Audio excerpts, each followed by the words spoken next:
Next up is MC population settings. All right, so first thing is moving settings. Will you allow homeless Sims to move in to empty lots? And you say yes. Yes, you want homeless Sims to move in empty lots. That is automatically enabled anyway. If you don't want Sims to move into certain lots, then you can go ahead and remove the bed from the lot and homeless Sims will not be able to move in there. Homeless apartment percent. So how likely it is that you want homeless Sims to move into apartments. I have it set at 30 because I kind of want those apartments to be available for my Sims. So I don't really want too many homeless Sims moving into apartments. Move out elders. So basically what this does is anytime you have any elder in the household, it will move the elders out into a retirement household. And so it'd be kind of like they're all in a retirement home together. You can choose where all elders are moved out or just non-ancestral elders are moved out. That way it'll keep your matriarchs and patriarchs inside their homes. So that way you don't have to worry about them being moved out. I kind of like matriarchs and patriarchs being in their own homes and the families being with them. So that way, you know, Sims can live with grandma and grandpa. I like that. I think that's cute. But it's up to you if you want that on or not. If you don't, just leave it at none. But I feel like leave ancestral elders in their home. But if you want all elders moved out, then kick them all out. All right, next up is move out single Sims. If you have this enabled, when Sims become young adults, MCCC will have them to move out on their own. Oh, also there is another setting that allows you to control which age groups move out. And we'll get into that in a bit. And that's pretty much it for that. Even though that's not realistic because most people can't afford to live out on their own just because they became a young adult, okay? But you can do that for your Sims. All right, move teens as dependents. Do you want the game to consider them to be dependents and move them with their parents when their parents move? You want to keep that as enabled. Do not mess with that. But if you want all teens to be considered independent, then go ahead and disable that. I feel like teens should be considered dependent because they're still in school, but that's on you. All right, bypass play household. Of course, you want this to bypass your play household. This is by default enabled. Maximum household. So the maximum amount of pets that Sims are allowed to have in a household, I have it set as 2. The default is 0. Through neighborhood stories, you know that Sims will sit there and just fill up every slot in their household with freaking pets. Pets are cute and all, but I don't want every slot in the Sims household to be filled up with pets. So it's up to you as to whether or not you want to put a limit on how many pets that Sims can adopt or allow strays to move in. 0 is none, and then a -1 is just unlimited. And it has a maximum of 103. Open houses. So when MCCC is deciding where to move in Sims, this limits how many lots can be used by NPC families in the world. There are already a limited amount of lots in many worlds anyway, so you can't really set this number too high without forcing the game to be unable to move anyone. So the default is 1. That means they'll always leave at least 1 lot open in every world when moving in Sims. I have it set to at least 2. Please leave at least 2 lots empty so that way I can be able to, you know, have a little bit of choice. Should I decide I want to move my Sims into a world without having to evict somebody? So yeah, that's it for that. Next up is maximum homeless. So this is the maximum amount of Sims that the game will be able to generate. -1 makes it unlimited. 100 is the maximum that you can have generated in your world. Only reason why I see you might want to touch this is if you like, I feel like my game has so many there, but the game options already kind of has a limit on how many Sims is available in the world. There really ain't much else to say about this. I don't see why you would need to touch this, but I'll just let you know that it exists. Enforced vampire homes. So if this is enabled, vampires will only move into lots with vampire specific lot traits. And only the lots in Forgotten Hollow comes with vampire specific traits if you just open up a new save file. So you have to literally go around adding vampire lot traits to other lots that you may want vampires to move into. And unfortunately, because it's very specific to vampires, there will not be vampire marriages to other types of occults or non-occults. So yeah, I would not recommend enabling this one unless you just really only want vampires to live in vampire specific lots and only be married to vampires or living with vampires. So it's up to you.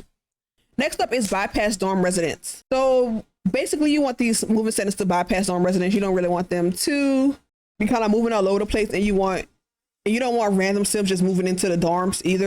So I'll leave that as enabled, but it's up to you if you want different types of Sims to be able to move into dorms.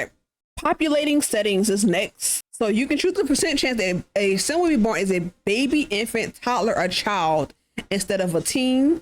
All these are set at 20%, which is the default. I will link the Reddit post that used the 2010 census information to change these values, or you can just go and look up the 2020 census info and use that instead if you want more real world population values in your game. And then next up is what's the percent chance that a sim will be generated as an adult or elder instead of a young adult. That is set at 33% by default. And you can use that 2010 census information if you would like to kind of tweak that information or the percentage values.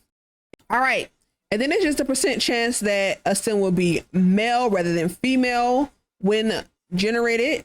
You might want to have this at 49% because we all know that there is a bit more females than males in the world overall. But if you want to keep it more realistic, but I don't really care. Let's leave it 50%. All right. So the Butlers ages. Now, honestly, I feel like most of us think of an older person when we think of Butlers, especially since we grew up on things like Batman and Iron Man. So we think of Alfred or Jeeves. I think that's Iron Man's Butler's name. Honestly, I don't know Marvel like that. But anyway, all these ages are available to be butlers in game. You may want to have a young adult butler for some specific drama. But we typically think of older people when we think of butlers, but you can have a young adult for a butler if you would like. The default is adult and elders, but you can add young adults to spice up your game. And that's pretty much it for populating settings. This other stuff is more than likely things I will go over with MC Dresser. All right, let's go back.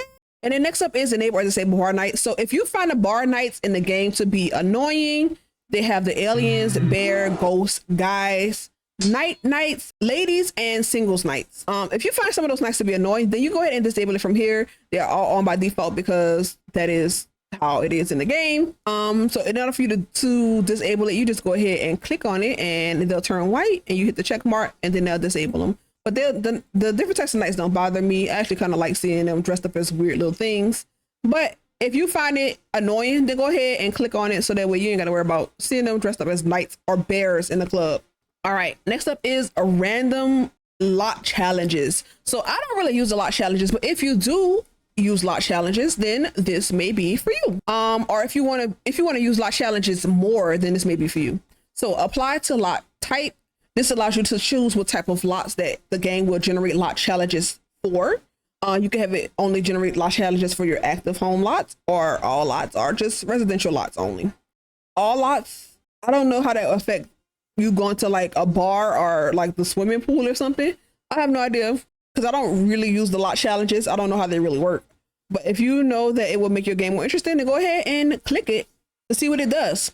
All right, so challenge unit type. So this is basically like what units it will use to decide how often it will change lot challenges. So you can have it set in sim days or sim hours. And that it applies to maximum challenge frequency.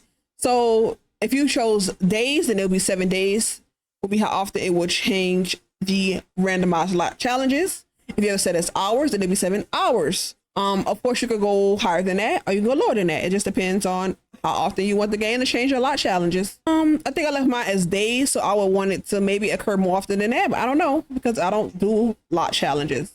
And then what's the maximum number of lot challenges you would like the game to generate? The default is 0. If you have it set at 0, that means that all them settings that you just put in don't matter because now it won't generate any of them. I set it to 2 just to kind of see what the heck it does. So yeah, so let's go back.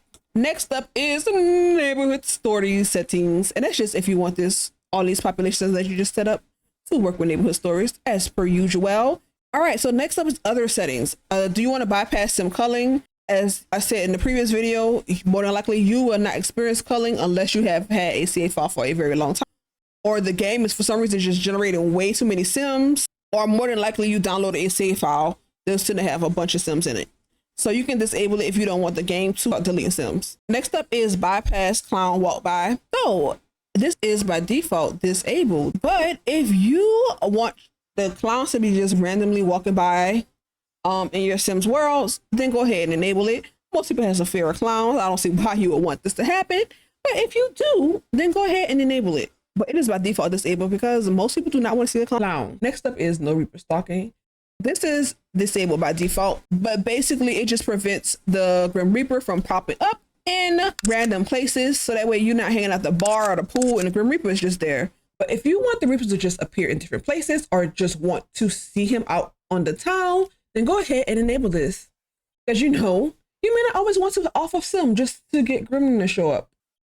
Next up is randomized visiting sims. So I didn't know this was a thing, but apparently EA has a certain order that sims will visit your lot. And all this does is disable that from happening, so that way it'll be randomized every time. So you can enable it so that way it will be randomized and it will always show up in the same order.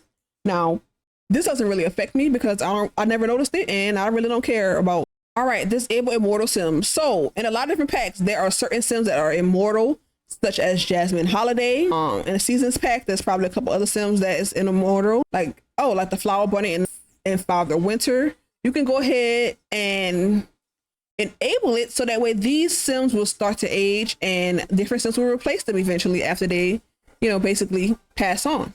So it's up to you if you would like to enable all these things so that way all these sims that are immortal for each of these different packs will die off so that way they can be replaced. I didn't know that server sims were immortal.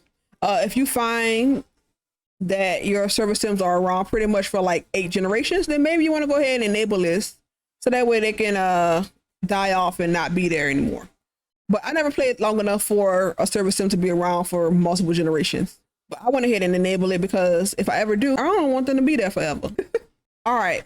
Next up is maximum sim in zone. This one is a really good one. With this one, you can increase the amount of sims that are available in a lot that your sim is at. Basically, all it does is increase the amount of sims that will generate in the area. The default is 20, which is EA's default. 5 is the minimum and 200 is the maximum. I have mine set at 32. This is really good if you have the high school pack and you want more sims at the high school. Go ahead and bump this number up. You can bump it up higher than this. I just know that my computer can tolerate 32 very well. I'm gonna bump it up to 40 and see if it's okay. But I've always had it set at 32. I know my computer does well with 32. I feel like most people's probably will, but you may have to adjust this up or down depending on how much lag you experience. But if you tend to play the high school lot and you're tired of your high schools looking empty, you go ahead and bump this number up and then just kind of play around with it until your computer is not experiencing so much lag when you're loading into a lot. There's adjust sims on lot, and basically this is allowing the maximum sims in zone to adjust the number of sims that's generated on the types of lots for these game packs. So for base game, that is your bars, gyms, and all that kind of stuff. By default, all this stuff is already checked. I will go down to high school years, make sure that the high school is checked. So that way it will generate the number you set for max sims in zone on the high school lot. If you only want to just generate more sims in the area just for the high school lot, then go ahead and uncheck it for everything else. So that way it won't lag out everything else. It would just have a bunch of sims on the high school lot and that's it. If that's what you want, but everything else will be the default of EA's 20 sims. So that way you can just have at least just the high school lot have a bunch of sims on it. All right, and that's pretty much it for adjust sims on lot. Like I said, these two are really good for making the lot seem much livelier. And that is it for MC population settings. So I think I'm gonna go ahead and end it today because it seems like y'all can't take 30-minute videos, and that's okay. So we're gonna just go ahead and end this one today. But before you go running off, there's one more important thing we need to go ahead and talk about. And that is for MC population settings when actually clicking a sim.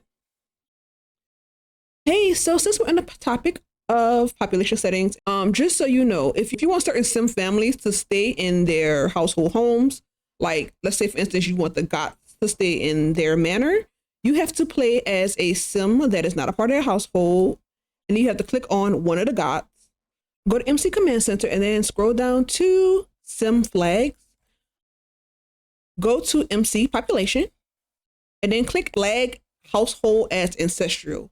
So what this does is it will make it so that there will always be a goth in the goth manor.